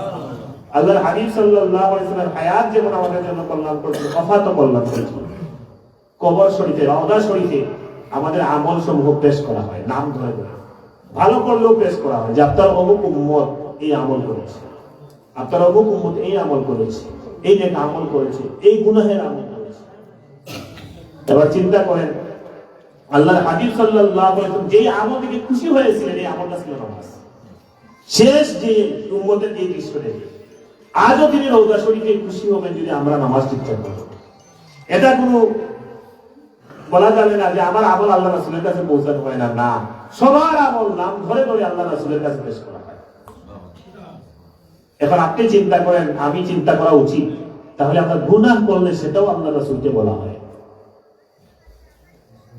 আমরা নামাজ ছেড়ে দিলে সেটাও বলা হয়, রোজা ছেড়ে দিলে সেটাও বলা হয়, সুদ খাইলে, ঘুষ খাইলে, হারাম খাইলে সেটাও আল্লাহ রাসূলের কাছে বলা হয়, আবার ভালো কাজ করলে সেটাও আল্লাহ রাসূলের কাছে বলা হয়। এখন আমি আপনি গুনাহ করার পরে কোন চেহারা নিয়ে আল্লাহ রাসূলের সামনে দাঁড়াবো, এটা আমাদের চিন্তা করা উচিত। নামাজ ছেড়ে দিয়ে কিভাবে আল্লাহ রাসূলের সামনে গিয়ে দাঁড়াবো, আমরা আমাদের নবীর সামনে কিভাবে দাঁড়াবো, কারণ তার কাছে সব কিন্তু উপস্থাপন হচ্ছে। এখন এই একটা হাদিসই আমাদের জন্য সতর্ক হওয়ার জন্য যথেষ্ট। কেউ যদি দিল থেকে এটা মেনে নেয় যে আল্লাহ আমি যা করতেছি তা আমার নবীর সামনে উপস্থাপন করা হচ্ছে, আমি যা করছি তা আমার নবীর সামনে উপস্থাপন করা হয়েছে, সুতরাং আমি যেন আমার নবী কষ্ট পান এমন কোন আমল না করি। এই এক হাদিস যদি কেউ দিলে জানে কবুল করে ফেলতে পারে, তার হেদায়েতের জন্য এই হাদিসটা নিয়ে এসেছে যে আমি যা করি, নেক কাজ করলে এটা যেমন আল্লাহ রাসূলের কাছে উপস্থাপন করা হয়, গুনাহের কাজ করলেও সেটাও আল্লাহ রাসূলের কাছে উপস্থাপন করা হয়। সুতরাং আমরা আমাদের আমলগুলো ঠিক করা দরকার, বিশেষ করে নামাজেরা। আল্লাহর হাবিব সাল্লাল্লাহু আলাইহি ওয়াসাল্লাম জিহাদের ময়দানেও নামাজ ছাড়েন নাই। যুদ্ধ চলছে, তরবারি হাতে একদিকে নামাজ আর একদিকে চলছে। জিহাদের ময়দানে একবার কাফেররা দুইবার যুদ্ধের ময়দানে এরকম হয়েছে যে কাফেররা অপেক্ষা করতেছে যে মুসলমানরা নামাজে দাঁড়াবে আর তারা এসে আক্রমণ করবে, এদিকে নামাজের রক্ত চলে যাচ্ছে। আল্লাহর দ্বীন প্রতিষ্ঠা করার জন্য সাহাবায়ে কেরাম যুদ্ধ করছেন, জিহাদ করছেন, দ্বীন প্রতিষ্ঠার জন্য, আল্লাহর দ্বীন ইসলাম প্রতিষ্ঠার জন্য যুদ্ধ করছেন। তারা তো আল্লাহ রাসূলকে বলতে পারতেন, ইয়া রাসূলুল্লাহ আল্লাহর কাছে একটু বলেন যে ওই অন্তত অন্তত ওকে মাফ করে দেন, আমরা তো আল্লাহর রাস্তায় জিহাদ করতেছি, নামাজও তো আল্লাহর ইবাদত, জিহাদও তো আল্লাহর ইবাদত, তাহলে একসাথে দুইটা করব, আজকের জন্য হলে রুখসত দেওয়া হোক, এটা তো বলতে পারতেন। বা আল্লাহ রাসূলও তো নিজেই বলতে পারতেন যে আল্লাহ আপনার দ্বীন কায়েমের জন্য আমরা যুদ্ধে আছি, এই ওয়াক্তটা মাফ করে দেন। আল্লাহ রাসূল বলে আল্লাহকে মাফ করতেন না, করতেন। কিন্তু না, আল্লাহ রাসূল দৃষ্টান্ত রেখে গিয়েছেন উম্মতের সামনে যে আমরা তরবারি হাতে জিহাদ করছি একদিকে, ওই অবস্থায়ও নামাজ ছাড়ি নাই আমরা। আল্লাহর হাবিব সাল্লাল্লাহু আলাইহি ওয়াসাল্লাম ওয়াক্ত চলে যাচ্ছে, দেশে সাহাবায়ে কেরামকে বললেন দাঁড়িয়ে যাও, দুই কাতারে দাঁড়াও। দুই কাতারে দাঁড়াইলেন, আল্লাহর হাবিব সাল্লাল্লাহু আলাইহি ওয়াসাল্লাম ইমামতি শুরু করলেন, নামাজ পড়ছেন। একদিকে তরবারি হাতে যুদ্ধের প্রস্তুতি, কারণ কাফেররা আক্রমণ করলে যেন প্রতিহত করতে পারে, আর নামাজ পড়তেছে। কেরাত শেষ, রুকু শেষ, রুকু থেকে দাঁড়াইছেন, সেজদায় গিয়েছেন, তখন প্রথম কাতার সেজদায়, দ্বিতীয় কাতার দাঁড়িয়ে পাহারা দিচ্ছেন। নামাজের ভিতরেই দ্বিতীয় কাতার সেজদায় যান নাই, প্রথম কাতার আল্লাহ রাসূলের সাথে সেজদায়, দ্বিতীয় কাতার পাহারা দিচ্ছেন। সেজদার কাজ শেষ, দাঁড়াইছেন, প্রথম কাতার দাঁড়াইছেন, এবার দ্বিতীয় কাতার গেছেন সেজদায়, এবার প্রথম কাতার পাহারায়, দ্বিতীয় কাতারের সেজদা শেষ, এবার প্রথম কাতার দ্বিতীয় কাতারে আছে, দ্বিতীয় কাতার প্রথম কাতারে গিয়েছে, আবার নামাজ দ্বিতীয় রাকাত শুরু, আবার রুকু করা হয়েছে, দাঁড়াইছেন, সেজদায় গেছেন, এবার প্রথম কাতার আবার সেজদায়, দ্বিতীয় কথা দাঁড়িয়ে পাহারা দিচ্ছেন। মানে সবাই যদি একসাথে নামাজে সেজদায় চলে যান তাহলে তো এসে আক্রমণ করে। দেখেন নামাজও চলছে, আবার নামাজের ভিতরে জিহাদ চলছে। জিহাদের ভিতরে নামাজ, নামাজের ভিতরে জিহাদ, তারপরে নামাজের মাফের ঘোষণা আছে। এর চেয়ে আর ভয়াবহ কঠিন পরিস্থিতি কি হতে পারে? আর এর চাইতে আর শক্ত উজোর, বড় উজোর আর কি হতে পারে? আপনার কি উজোর আছে নামাজ ছাড়া? আমরা হলে তো বলতাম আল্লাহ রাসূলকে, ইয়া রাসূলুল্লাহ, আল্লাহর দ্বীন প্রতিষ্ঠার জন্য জিহাদ করতেছে, আল্লাহকে বলেন এই ওয়াক্ত মাফ দিন। আমাদের সর্দি কাশি হইলে নামাজ পড়া বাদ দিয়ে দিই, ঠান্ডার কারণে ফজরকে উঠতে পারি না। আর তাদের কাছে এত বড় উজর ছিল যে ইয়া রাসূলুল্লাহ, জিহাদের ময়দানে আছি, আল্লাহর সন্তুষ্টির জন্য, আল্লাহর দ্বীন প্রতিষ্ঠার জন্য নিজের জীবন কুরবানি দিচ্ছি, এখন তো নামাজ মাফ করে দিলে তো সমস্যা নাই, এটা তো আল্লাহ রাসূলের কাছে তারা আবদার করতে পারছে। কিন্তু তারাও আল্লাহ রাসূলের উম্মতের জন্য একটা উদাহরণ, মডেল। এজন্য আল্লাহ রাসূল যেভাবে মডেল ছিলেন, সাহাবায়ে কেরামও মডেল। তারা আমাদের সামনে দৃষ্টান্ত রেখে গেছেন, দেখো আমরা আল্লাহর দ্বীন প্রতিষ্ঠার জন্য জিহাদের ময়দানে যুদ্ধ করেছি, ওই সময় নামাজ ছাড়িনি। তাহলে এবার আপনি চিন্তা করেন, আল্লাহ যদি কিয়ামতের দিন ধরেন যে আমার নবী আর নবীর সাহাবী যারা ছিলেন এরা তো জিহাদের ময়দানে তাদের বড় উজর ছিল, তাও নামাজ ছাড়ে নাই, তোমার এমন কি উজর আছে? কি জবাব দেব আমরা? কি জবাব দেব? কি এমন বড় উজর আছে যেটা আল্লাহর কাছে বললে মাফ পাওয়া যায়? এর চাইতে আল্লাহর হাবিব সাল্লাল্লাহু আলাইহি ওয়াসাল্লাম উম্মতের কাছে, উম্মতের সামনে এই দৃষ্টান্ত রেখে দিয়েছেন। হাদিস শরীফের মধ্যে আসছে, আল্লাহর হাবিব সাল্লাল্লাহু আলাইহি ওয়াসাল্লাম ইরশাদ করেন, মান হাফাযা আলাইহা কানাত লাহু নূরান ওয়া বুরহানান ওয়া নাজাতান ইয়াওমাল কিয়ামাহ ওয়া মান লাম ইউহাফিজ আলাইহা লাম ইয়াকুন লাহু নূরুন ওয়া লা বুরহানুন ওয়া লা নাজাহ ওয়া কানা ইয়াওমাল কিয়ামাতি মা ফিরআউনা ওয়া হামানা ওয়া উবাই ইবনে খালফ আও কামা ক্বালা আলাইহিস সালাতু ওয়াস সালাম। যেই ব্যক্তি যথাযথভাবে নামাজ আদায় করবে, এই নামাজ কিয়ামতের দিন তার জন্য তার জান্নাতে যাওয়ার দলিল হবে, তার নাজাতের উসিলা হবে। আর যেই ব্যক্তি নামাজ যথাযথভাবে আদায় করবে না, কিয়ামতের ময়দানে, হাসরের ময়দানে নাজাতের উসিলা হিসেবে নামাজ হবে না, বরং যেই ব্যক্তি বেনামাজি থাকবে, নামাজ পড়বে না, তার হাসর হবে ফেরাউনের সাথে, হামানের সাথে, উবাই ইবনে খালফের সাথে। নাউযুবিল্লাহ। বেনামাজির হাসর কার সাথে হবে? ফেরাউনের সাথে, হামানের সাথে, উবাই ইবনে খালফের সাথে। তো ফেরাউনের সাথে যদি হাসর হয়, জান্নাতে যাওয়া খুব সহজ হবে নাকি? ফেরাউনের সাথে যদি হাসর হয়, মানে ফেরাউনের কাতারে যদি তার দলভুক্ত হয়ে যদি হাসর হয়, তাহলে কি জান্নাতে যাওয়া যাবে? তাহলে আমাদের এটা খেয়াল রাখতে হবে, নামাজের প্রতি গুরুত্ব দিতে হবে, প্রতিজ্ঞাবদ্ধ হতে হবে যে যা করি নামাজ অন্তত পক্ষে একটা আমল অন্তত পক্ষে ঠিক করি, এইটা ছাড় দেব না। এবং নামাজ যখন ঠিক হবে, এবার আসলো নামাজ শুধু নামাজের মতো করে পড়লে তো হবে না, যে মন মতো করে পড়লে হবে না, নামাজ খুশু খুশুর সাথে আদায় করতে হবে, যেটা আল্লাহ বলছেন, আল্লাযীনা হুম ফি সালাতিহিম খাশিউন। জান্নাতি মুমিন, জান্নাতুল ফেরদাউসের ওয়ারিস মুমিন যারা, তাদের প্রথম বৈশিষ্ট্য হচ্ছে তারা নামাজ যখন পড়বে অত্যন্ত বিনয়ের সাথে পড়বে, খুশু খুজুর সাথে। এবং বিনয় মানে আপনি যখন নামাজে দাঁড়াবেন তখন আপনার যতটুকু বিনয় আছে সর্বোচ্চ প্রকাশ করবেন। দেখবেন আমাদের যদি কেউ এমপি মন্ত্রী আসে, মানে সামনে গিয়ে শুধু হাত পাশে, মানে ভদ্রতা দেখায়, খুব এমপি মন্ত্রী পাওয়ারফুল ব্যক্তি আছে। বা আরো উদাহরণ দিয়ে এমপি মন্ত্রী পাচ্ছেন, বুজুর্গ কেউ যদি আসেন, উলিয়া উলিয়া কেউ যদি আসেন, বড় আলেম যদি কেউ আসেন, তাহলে আমরা কি করি? সামনে গিয়ে খুব অনুনয় করি কিনা? হ্যাঁ, এটা তো আদব, ঠিক আছে, আপনি আদব দেখাচ্ছেন। কিন্তু আমার কথা হচ্ছে, এই বুজুর্গের সামনে আপনি যতটুকু আদব বজায় করতে রাখছেন, এমপির সামনে যেরকম আদব বজায় রাখেন, মানে একবারে নিজেকে সর্বোচ্চ জলিল করে বিনয়ী করে উপস্থাপন করেন, এই বুজুর্গের মালিক যিনি, আল্লাহর সামনে যখন দাঁড়ান তখন কিরকম দাঁড়ান, আমি কিরকম দাঁড়াই? প্রশ্নটা বুঝেছেন তো? কোন এমপি মন্ত্রী আসলে আমরা এরকম হাত পোস্তাই তো তাকে বিনয় দেখাই, কোন বুজুর্গ আসলে বড় অলি আসলে তার সামনে যেরকম বিনয়তা দেখাই, সেই এমপি মন্ত্রীর মালিক যিনি, সেই বুজুর্গের মালিক যিনি, রব যিনি, তার সামনে যখন নামাজে দাঁড়ায় তখন এরকম ভাব নিয়ে যায়, মানে নিজের মধ্যে অনুভূতি নাই, তার সামনে দাঁড়াইছে, এজন্য এরকম ভাব চলে আসে, বিনয়ের ভাবটা থাকে না।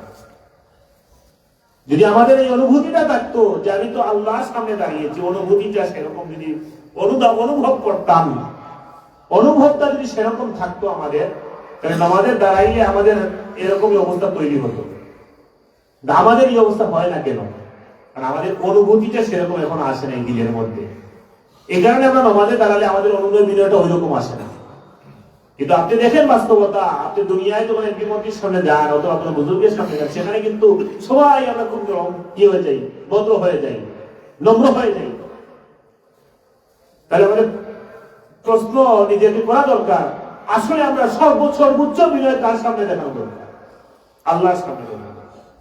এই খুজু এর একটা অর্থ হচ্ছে বিনয়তা, নম্রতা, নিজেকে জালিল করে নিজেকে সর্বোচ্চ বিনয়ের সাথে আল্লাহর সামনে উপস্থাপন করা।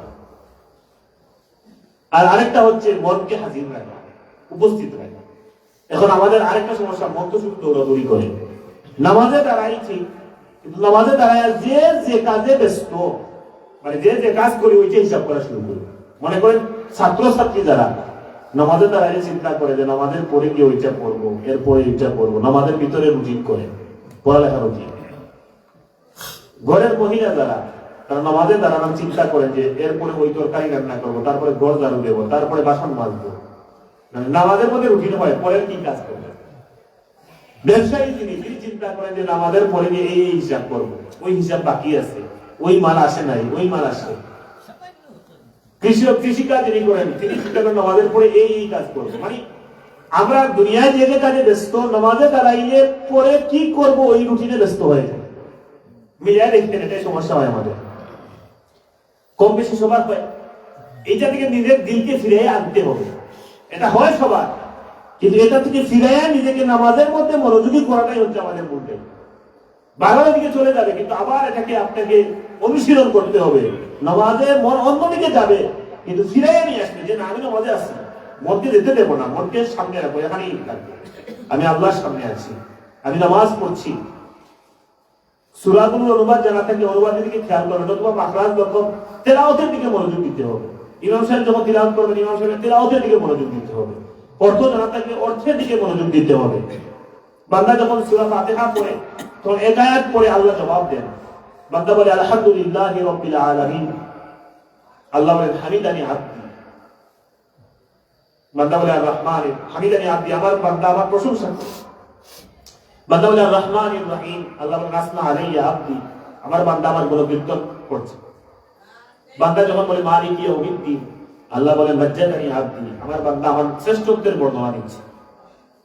এইভাবে এরপরে বলে বান্দা বলে ইয়্যাকা না'বুদু ওয়া ইয়্যাকা নাস্তাঈন, আল্লাহ বলেন হাযা বাইনি ওয়া বাইনা আবদি ওয়া আবদি মা সাআলা, এটা আমার এবং আমার বান্দার মধ্যকার আয়াত, আমার বান্দা যা চাইবে আমি তাকে তা দিয়ে দেব। এরকম এক আয়াত বান্দা যখন পড়ে, এজন্য সূরা ফাতিহা নামাজে সূরা ফাতিহা পড়ার সুন্নাহ নিয়ম হচ্ছে এক আয়াত করে পড়ে, আল্লাহ জবাব দেন। তো এই যদি খেয়াল থাকে যে আমার আল্লাহ আমার কথার জবাব দিচ্ছেন, আপনার নামাজে মনোযোগ থাকবে, আমার নামাজে মনোযোগ থাকবে। তখন আমরা নামাজে পড়ি ঠিক, কিন্তু আমার মন থাকে অন্য জায়গায়। এই নামাজ কিন্তু আল্লাহ পছন্দ বেশি করে। খুশুর সাথে যে নামাজ পড়ে এটা আল্লাহর কাছে বেশি পছন্দ করি, এবং এইটাই জান্নাতুল ফেরদাউসের ওয়ারিস মুমিন যারা, তাদের বৈশিষ্ট্য খুশুর সাথে নামাজ পড়া, ধীরে সুস্থে হক আদায় করে নামাজ পড়া। কারণ আমরা নামাজে যখন লাগি, আবার অনেকে খুব তাড়াহুড়া করে সিজদা রুকু করা শুরু করি, রুকু থেকে দাঁড়ায় না পুরোপুরি, ডাইরেক্ট সিজদায় চলে যায়, মানে অর্ধেক দাঁড়াই সিজদায় যায়। এক সিজদা থেকে সোজা হয়ে বসে না, আরেক সিজদায় দ্রুত যায়, মানে লাফালাফি করে শুধু মনে হয় নামাজ, এরকম একটা অবস্থা তৈরি হয়ে যায়। তাহলে এই যে তাহদিলে আরকান, দুই রুকু দুই সিজদার মাঝখানে সোজা হয়ে বসে, এটা তো ওয়াজিব। রুকু থেকে সোজা হয়ে দাঁড়ানো এটা ওয়াজিব। এখন যারা দুই সিজদার মাঝখানে সোজা হয়ে বসে না, ভালো করে বসার আগেই আবার সিজদায় চলে যায়, এরা ওয়াজিব তরক করতেছে, নামাজ তো হচ্ছে না। রুকু থেকে সোজা হয়ে দাঁড়াচ্ছে না, সোজা হয়ে দাঁড়ানোর আগে সিজদায় চলে যাচ্ছে, ওয়াজিব তরক করছে, তা তো নামাজ হচ্ছে না। এজন্য ধীরে সুস্থে নামাজ আদায় না করলে নামাজও হয় না। আমরা নামাজ যারা পড়ি তাদের প্রথম দায়িত্ব হলো খুশুখুশুর সাথে নামাজ আদায় করা, যারা পড়ি না তাদের প্রথম দায়িত্ব নামাজ পড়া।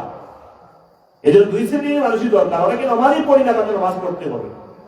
আর যারা পড়ি কিন্তু খুশুখুশুর সাথে নামাজ পড়ি না, মনোযোগের সাথে পড়ি না, বিনয়ের সাথে পড়ি না। এই যে মসজিদে এসে অনেকে চেয়ারে নামাজ পড়ি না, এক অভ্যাস অনেকের। বহু জায়গায় চেয়ার পাওয়া যায় মসজিদে, সারা দুনিয়া হেঁটে হেঁটে আসলাম, মসজিদে এসে চেয়ারে বসে গেলাম।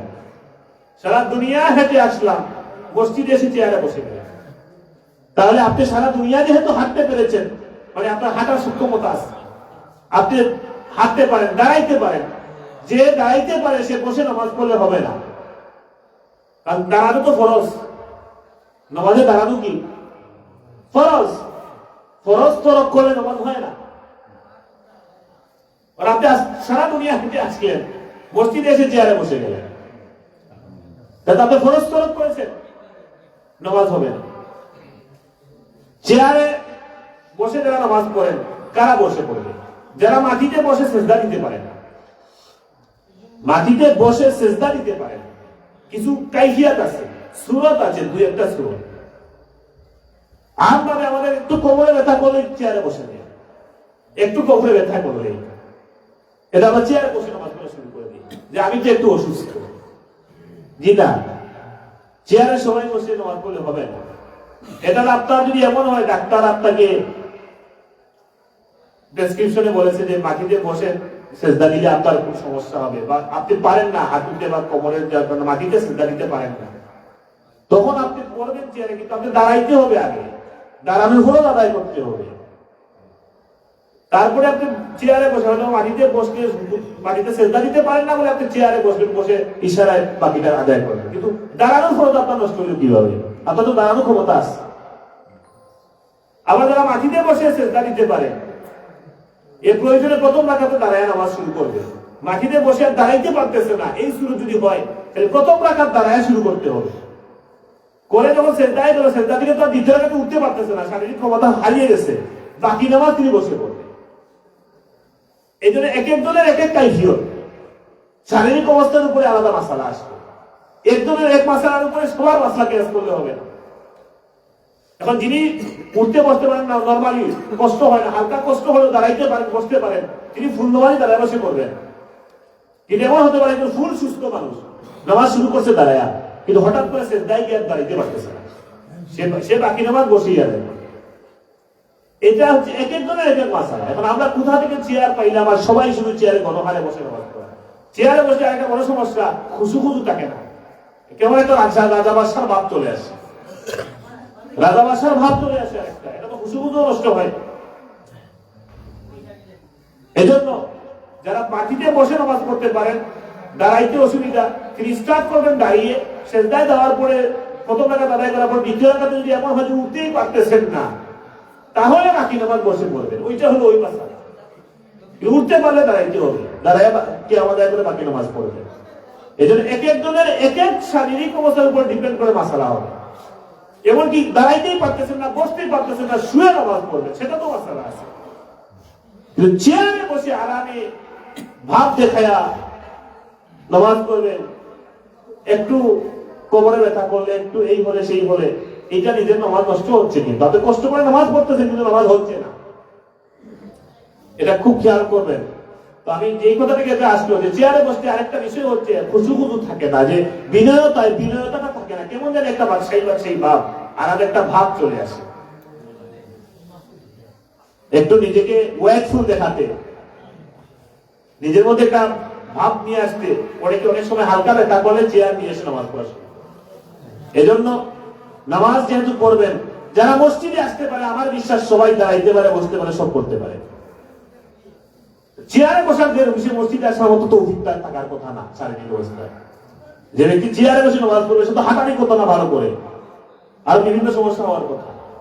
তো হেঁটে হেঁটে যারা মসজিদে আসতে পারে, বুঝতে হবে তার দাঁড়ানো বসাতে অত বেশি সমস্যা না, হালকা সমস্যা থাকতে পারে, কিন্তু তাতে দাঁড়ানো আর বসাতে অত বেশি সমস্যা, নামাজ আদায় করার মতো শারীরিক শক্তি এখনো আছে।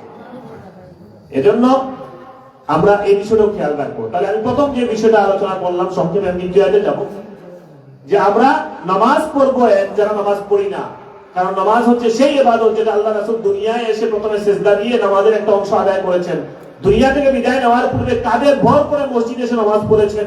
দুনিয়া থেকে বিদায় নেওয়ার পূর্বে সর্বশেষ যে কথা ছিল, সেই কথাটা ছিল আসসালাতা আসসালাতা, হে আমার উম্মতেরা নামাজ পড়বে।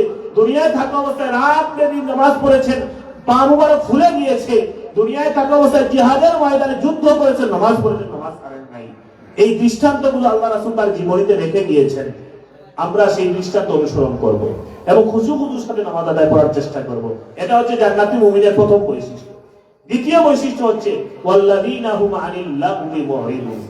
জান্নাতি মুমিন যারা হবে, জান্নাতুল ফেরদাউসের ওয়ারিস যারা হবে, তাদের দ্বিতীয় বৈশিষ্ট্য হচ্ছে এরা অনর্থক কথা বলবে না, আবেজাবে কথা বলবে না, শিরকি কথা, কুফরি কথা, মিথ্যা কথা, গালিগালাজ, ফাহেসা কথা, অশ্লীল কথাবার্তা, গীবত করা, পরনিন্দা করা, পরচর্চা করা, জবানের যত গুনাহ আছে এই গুনাহ থেকে জবানকে হেফাজত করে।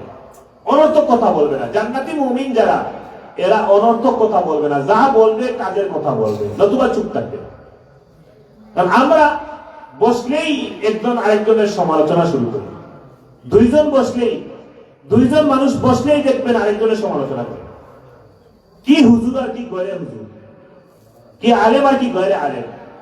বসলেই দেখবেন মজা লাগে, মানে আরেকজনের দুষ্কাইতে খুব মজা লাগে, খুব ভালো লাগে। পান খায় চিবাই চিবায়া আর চা টানতে টানতে, কেউ কেউ তো বিড়িও খায়। খাইতে খাইতে আরেকজনের যে বদনাম করে, এটা খুব ভালো লাগে। আরেকজনের বদনাম করতে, আরেকজনের ছেলের বদনাম, মেয়ের বদনাম, বউর বদনাম, আরেকজনের সরাসরি অমুকের বদনাম, এগুলো করতে খুব মজা লাগে। তো জান্নাতি মুমিন যারা, তারা গীবত থেকে নিজেকে হেফাজত রাখবে। আল্লাহর হাবিব সাল্লাল্লাহু আলাইহি ওয়াসাল্লাম বলেছেন, আল গীবাতু আশাদ্দু মিনাজ জিনা। গীবত জিনার চাইতেও মারাত্মক অপরাধ। একটা ছেলে একটা মেয়ে বিবাহ ছাড়া শারীরিক সম্পর্ক, এটা আমাদের সমাজে যতটুকু খারাপ ভাবে আমরা দেখি। একটা ছেলে এবং একটা মেয়ে যদি বিবাহ ছাড়া খারাপ শারীরিক সম্পর্ক করে ফেলে, এলাকার মানুষ কি আর ভালোভাবে দেখে? এদেরকে যতটা নফরত করে, এদেরকে যতটা ঘৃণা করে, কেউ যদি গীবত করে তাকে আমরা অতটা ঘৃণা করি। খুব ভালো লাগে গীবত করলে, এটা শুনতেও ভালো লাগে। পারলে নিজেরা দুই কলম বাড়িয়ে কথা বলে দেবো, যার নামে বদনাম হচ্ছে তার নামে আর দুই কথা বাড়িয়ে বলবো, খুব মজা লাগতেছে। আমরা এটাকে নফরত করি না, এটাকে অপছন্দ করি না। কিন্তু একটা ছেলে একটা মেয়ে যদি শারীরিক সম্পর্ক করে ফেলে, তাকে যেরকম একবারে নফরত করি, হ্যাঁ এটাও তো গুনাহের কাজ, এটাও নফরত করার বিষয়। কিন্তু আমরা ওইটাকে যেরকম নফরত করি, এইটাকে এরকম নফরত করি না। কিন্তু আল্লাহ রাসূল বলেন, আল গীবাতু আশাদ্দু মিনাজ জিনা। গীবত ওইটার চাইতেও মারাত্মক অপরাধ, জিনার চাইতেও মারাত্মক অপরাধ, ব্যভিচারের চাইতেও মারাত্মক অপরাধ। সাহাবায়ে কেরাম বলেন, ইয়া রাসূলুল্লাহ, ওয়া কাইফা আল গীবাতু আশাদ্দু মিনাজ জিনা? এটা কিভাবে সম্ভব? গীবত জিনার চাইতেও মারাত্মক, এটা কিভাবে সম্ভব? আল্লাহর হাবিব সাল্লাল্লাহু আলাইহি ওয়াসাল্লাম বললেন, কেউ যদি জিনা করে ফেলে, তাহলে সে আল্লাহর কাছে তওবা করবে। ইন্না রাজুলা লা ইয়াজনি ফায়াতুবুল্লাহু আলাইহি। এক ব্যক্তি জিনা করবে, কিন্তু এরপরে তওবা করলো, অনুশোচনা আসলো যে আল্লাহ আমি অপরাধ করেছি, আমাকে মাফ করেন। আল্লাহ তাকে মাফ করে দিবেন। একা গুনাহ করছে, একা তওবা করছে, আল্লাহ মাফ করে দিয়েছে। কিন্তু ওয়াইনা সাহিবাল গীবা লা ইউগফারু লাহু হাত্তা ইয়াগফিরাহা লাহু সাহিবুহু। গীবত করবে যে ব্যক্তি, যার গীবত করছে, তার কাছে মাফ না চাওয়া পর্যন্ত আল্লাহ মাফ করবেন না। তাহলে এটা কত কঠিন। মনে করেন আপনি কাউকে চোর বলছেন, বদমাইশ বলছেন, ডাকাত বলছেন, তার মধ্যে ঘুষ ছিল, তো ওইটা আরেকজনের কাছে বলে বেড়াইছেন অমুক চোর, ডাকাত, বদমাস, এই সেই বলে আপনি গীবত করছেন। কিন্তু পরে শুনছেন যে গীবতের গুনাহ তো তার কাছে গিয়ে মাফ চাইতে হবে, তার কাছে গিয়ে আপনাকে বলতে হবে, কি বলতে হবে? যে ভাই অমুকের কাছে বলে আসছে আপনি চোর, আপনি আমাকে মাফ করেন। এটা বলা বিশাল মুশকিল না? আর যাকে বলবেন সেও তো দৌড়াইতে পারে। এটা একটা হচ্ছে নিজের মানসিক অবস্থা, যে কিভাবে বলবো আরেকজনের কাছে বদনাম বলছি, এইটা আবার তার কাছে গিয়ে বলতে হবে, ভাই আমি আপনার বদনাম করছি, আমাকে মাফ করেন। এই যে একটা মানসিক পরিস্থিতির কারণে আমরা অনেকে এটা করবো না, তখন এই হকটা রয়ে গেল। কিয়ামতের দিন এটা ধরা হবে, ওই ব্যক্তি ধরবে, আল্লাহ ধরবেন, আল্লাহ মাফ করবেন না। বান্দার হক আল্লাহ ছাড় দিবেন না। এজন্য আল্লাহ রাসূল বলেছেন, জিনা করলে একা একা করছে, আল্লাহর কাছে মাফ তওবা করতে, মাফ চেয়ে আল্লাহ মাফ করে দিবেন। এটা অপরাধ, কিন্তু এইটার জন্য আর কারো কাছে দৌড়াইতে হচ্ছে না, আল্লাহর কাছে মাপ চাইলে মাপ পাওয়া যাচ্ছে। কিন্তু গীবত করলে শুধু আল্লাহর কাছে মাপ চাইতে হবে, চাইলে হবে না, আগে ওই ব্যক্তির কাছে মাপ চাইতে হবে, এটা কঠিন বিষয়। অথচ আমরা এটা ইচ্ছা অনিচ্ছায় করে বেড়াই। আমরা যদি কোনো মজলিসে বসি, মানুষকে হাসানোর জন্য ইচ্ছায় অনিচ্ছায় অনেক কথা যতটুকু তার সাথে রং তামাশা মিশিয়ে অনেক কথা বলি আমরা। উদ্দেশ্য কি? যে আমার এই কথা শুনে মানুষজন একটু হাসে, আমার কথা শুনে মানুষজন একটু আনন্দ পায়। এই আনন্দ দিতে গিয়ে আমরা যে কথা যতটুকু তার আগের পিছিয়ে অনেক কিছু অ্যাড করি, রং মিশাই, কথার রং মিশাই, এগুলো কিন্তু মিথ্যা। মিথ্যা বলতে শুধু এতটুকু মিথ্যা না যে সরাসরি আপনি কোনো কিছু মিথ্যা বলবেন। মিথ্যা হচ্ছে আপনি অনেক কথা সত্য থাকে, কিন্তু এর সাথে আরো অনেক কিছু অ্যাড করে ফেলে মানুষ। আল্লাহ হাবিব সাল্লাল্লাহু আলাইহি ওয়াসাল্লাম বলেছেন, ইযা কাযাবাল আবদু তাবাআদা আনহুল মালাকু মিন নাতি মা জাআ বিহি, আও কামা ক্বালা আলাইহিস সালাতু ওয়াস সালাম। কোন ব্যক্তি যখন মিথ্যা কথা বলে, তখন রহমতের ফেরেশতা 1 মাইল দূরে সরে যাবে। রহমতের ফেরেশতা তার কাছ থেকে 1 মাইল দূরে সরে যাবে। গজবের ফেরেশতা কাছে আসতে পারবে। তাহলে তো অনেকে বলবে যে ফেরেশতাই যদি কাছে না আসেন, তাহলে তো মিথ্যাই বলবার, আজরাইলের কাছে আসবেন না। তাহলে রহমতের ফেরেশতা চলে যাবে, গজবের ফেরেশতা কিন্তু আসতে পারবে। রহমতের ফেরেশতার কাছে থাকবে না, মিথ্যা কথা মানুষ বলে। আবার আমরা অনেকে সমাজে কি করি, কারোর সাথে ঝগড়া লাগলে অশ্লীল ভাষায় গালিগালাজ করি, অশ্লীল ভাষায় কথাবার্তা বলি। এরপর আমরা জবান দিয়ে মানুষকে কষ্ট দেই, এই জবান দিয়ে মানুষকে কষ্ট দেই। আল্লাহর হাবিব সাল্লাল্লাহু আলাইহি ওয়াসাল্লাম বলেছেন, ইন্না ফুলানাতা ইউযকারু মিন কাসরাতি সালাতিহা ওয়া সিয়ামিহা ওয়া সাদাকাতিহা গায়রা আন্নাহা তুজি জিরানাহা বিলিসানিহা। আল্লাহর হাবিবের কাছে এক সাহাবী বললেন, ইয়া রাসূলুল্লাহ, একজন মহিলা আছে, যেই মহিলা নামাজ খুব বেশি পড়ে, রোজাও খুব বেশি রাখে, দান সদকা প্রচুর করে, তবে একটা সমস্যা। কি সমস্যা? এই মহিলা যখন তার প্রতিবেশীর সাথে কথা বলে, ঝগড়া লাগায়, এমন ভাবে কথা বলে কলিজায় গিয়ে আঘাত। জবানে তো কঠিন, মানে মানুষের দিলে লাগায় কথা বলে। আমরা অনেক সময় বলি, কথা বলতে গিয়ে বলি দিছি আজ ঠিক মতো লাগিয়ে দিচ্ছি কথা, তো দিলে কলিজায় আঘাত লাগিয়ে কথা বলে, কিন্তু নামাজ খুব বেশি পড়ে, রোজা খুব বেশি রাখে, দান সদকা প্রচুর করে। শুধু সমস্যা এক জায়গায়, এইটা একটু খারাপ, যে প্রতিবেশীকে যখন গালিগালাজ করে, প্রতিবেশীর সাথে যখন কটু কথা বলে, তখন কলিজায় আঘাত দিয়ে কথা বলে, এত বেশি হিট লাগিয়ে কথা বলতে পারে। আল্লাহর হাবিব সাল্লাল্লাহু আলাইহি ওয়াসাল্লাম বলেন, হিয়া ফিন নার, এর নামাজ কোনো কাজে আসবে না, এর রোজা কোনো কাজে আসবে না, এর দান সদকা কোনো কাজে আসবে না, এ জাহান্নামে যাবে। নাউযুবিল্লাহ। আমার প্রশ্ন করা হলো, ইয়া রাসূলুল্লাহ, ওয়া ইন্না ফুলানাতা ইউযকারু মিন কিল্লাতি সিয়ামিহা ওয়া সাদাকাতিহা ওয়া সালাতিহা ওয়া লা তুযি জিরানাহা বিলিসানিহা। ইয়া রাসূলুল্লাহ, আরেকজন মহিলা আছে, এ মোটামুটি শুধু ফরজ নামাজ পড়ে, নফল নামাজ অত বেশি পড়ে না, ফরজ রোজা রাখে, নফল রোজা অত বেশি রাখে না, আর কিছু নফল ইবাদত কিন্তু অল্প করে, অত বেশি না, উল্লেখযোগ্য না, দান সদকা কম পরিমাণে করে। তবে এই মহিলা প্রতিবেশীকে কষ্ট দেয় না, কাউকে দিলে আঘাত দিয়ে কষ্ট দিয়ে কথা বলে না, জবান এত কঠিন না যে মানুষের দিলে আঘাত লাগবে। এই মহিলার ব্যাপারে ইয়া রাসূলুল্লাহ, আপনার ফতোয়া কি? আল্লাহর হাবিব সাল্লাল্লাহু আলাইহি ওয়াসাল্লাম বলেন, হিয়া ফিল জান্নাহ, এই মহিলা জান্নাতে যাবে। সুবহানাল্লাহ। তাহলে জবান এর হেফাজত কত কঠিন, কত গুরুত্বপূর্ণ একটা বিষয়। জবানের হেফাজত না থাকার কারণে ফরজ রোজার পাশাপাশি বহু নফল রোজা রাখছে, ফরজ নামাজের পাশাপাশি বহু নফল নামাজ পড়েছে, যাকাত আদায়ের পাশাপাশি বহু দান সদকা করেছে। আল্লাহ রাসূল বলেছেন, কোনো কাজে আসবে না জবান ঠিক না থাকার কারণে। আমাদের অনেক মা বোনেরা এমনিতে অনেক নামাজ রোজা পড়ে, কিন্তু আশেপাশের মহিলাদের সাথে যখন ঝগড়া লাগে, তখন যা আছে কিচ্ছা কাহিনী সব বলা শুরু করে, কলিজায় আঘাত দিয়ে কথা বলেন, এত বেশি কথা বলে বুঝাইতে চান যে আমি এত বেশি জানি, মানে ওইটার উপরে ডিপ্লোমা করা, এমফিল পিএইচডি করা, গালিগালাজের উপরে, এমন ভাবে ওয়াজ নসিহত শুরু করে তারা। তো এই যে কথা বলা, এগুলো দ্বারা কিন্তু নেতা আমল নষ্ট হয়ে যায়, বাকি আমল কিন্তু কাজে আসে না। ওগুলো বরবাদ হয়ে যায়। এজন্য আমাদের জবানকে হেফাজত করতে হবে। আল্লাহ বলেছেন ওয়াল্লাযীনা হুম আনিল লাগwi মুরিদুন, যে মুমিন যারা, জান্নাতি মুমিন যারা, এদের জবান থাকে নিরাপদ, জবান থেকে অন্য মুমিন কষ্ট পায় না, জবান থেকে কখনো গালিগালাজ আসে না, জবান থেকে গীবত আসে না, বহতান আসে না, অপবাদ আসে না। আমাদের সমাজে আরেকটা ভাইরাস আসে যে মানুষের নামে অপবাদ ছড়ানো হয়। গীবত হচ্ছে তার দোষ বর্ণনা করা, কেউ কারোর মধ্যে দোষ আছে সেইটা বলা, আর অপবাদ হচ্ছে দোষ নাই নিজে বানায় বানায় দোষ দেওয়া। অনেকে ছেলের নামে বদনাম উড়ায়, মেয়ের নামে বদনাম উড়ায়, এরকম বহু সমস্যা আছে সমাজে।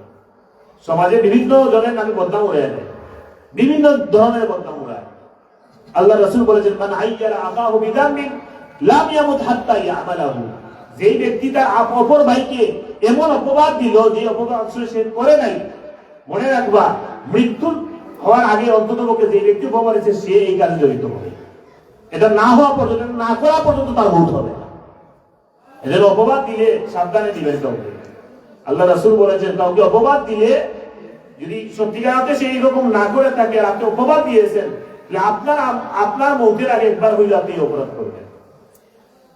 এই জন্য অপবাদ দিতে সাবধানে দিবেন, সাবধান থাকবেন, কারণ আমি বদনাম ছড়াবেন না। যেখানে গীবত নিষেধ করা হয়েছে, সত্যিকার অর্থেই দোষী চুর ডাকাত, সে সত্যিকার অর্থে চুর হতে পারে, সত্যিকার অর্থে সুদখোর হতে পারে, সত্যিকার অর্থে ঘুষখোর হতে পারে, সেইটা আপনি সমাজে বলবেন না। বরং ইসলাহ যদি উদ্দেশ্য হয়, তাকে যদি সংশোধনের উদ্দেশ্য হয়, তাহলে তাকে আপনি সরাসরি পার্সোনালি বলবেন, কাউকে বলে বেড়াবেন না, সমাজে বিশ্বাস চালাবেন না, সমাজের পরিবেশ নষ্ট করবেন না। ইসলাম এখানে আপনার গীবতকে যেখানে নিষেধ করেছে, সেখানে আপনি বুহতান অপবাদ, এটা তো আরো মারাত্মক গুনাহ। যেটা নাই সেটা বলে বেড়াচ্ছেন, এটা তো আরো বড় অপরাধ। এজন্য আমাদের জবানকে হেফাজত করতে হবে। আল্লাহ হাবিব সাল্লাল্লাহু আলাইহি ওয়াসাল্লাম বলেছেন মান ইয়াদমানি মা বাইনা লিহিয়াইহি ওয়া মা বাইনা রিজলাইহি আদমান লাহুল জান্নাহ। আমার যেই উম্মত দুইটা জায়গার গ্যারান্টি আমাকে দিবে, আমি তাকে জান্নাতের গ্যারান্টি দেব। জবানের গ্যারান্টি যদি আমাকে দেয় আর লজ্জাস্থানের গ্যারান্টি যদি আমাকে দেয়, যে লজ্জাস্থান যথাযথ জায়গা ছাড়া ব্যবহার করবে না, জবানও ভালো কথা ছাড়া খারাপ কাজে ব্যবহার করবে না, যদি হেফাজত করতে পারে, তাহলে আমি তাকে আদমান লাহুল জান্নাহ, আমি তার জান্নাতের জামিনদার হব। সুবহানাল্লাহ। তাহলে জান্নাতি মুমিনদের দুইটা বৈশিষ্ট্য, বাকিগুলো আমি আলোচনা করে সংক্ষেপে বলছি। 3 নম্বরটা হচ্ছে যাকাত আদায় করবে, 4 নম্বরটা হচ্ছে এই লজ্জাস্থানের হেফাজত করবে, 5 নম্বরটা হচ্ছে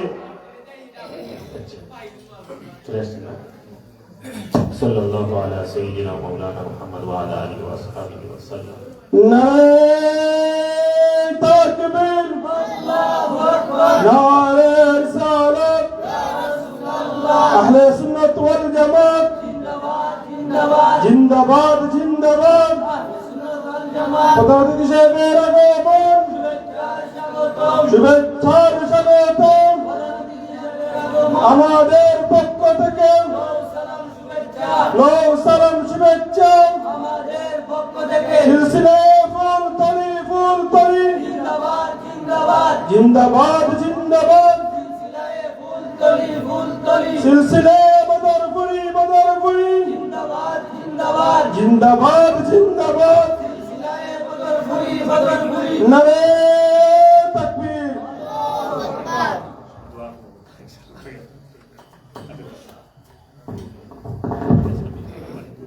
আলহামদুলিল্লাহ। সম্মানিত উপস্থিতি, আমাদের মধ্যে এসে উপস্থিত হয়েছেন আমাদের আজকের মাহফিলের মধ্যমণি শামসুল উলামা আল্লামা ফুলতলি সাহেবুল্লাহ রহমতুল্লাহ আলাইহি সুযোগ্য নাতি হযরত মাওলানা মুস্তাফা হাসান চৌধুরী ইলমান সাহেবের বক্তব্যের পূর্বে নাত রাসূল সাল্লাল্লাহু আলাইহি সাল্লাম পরিবেশন করবেন সবুজ কুলি শিল্পী গোষ্ঠীর অন্যতম সদস্য জামিল আহমদ।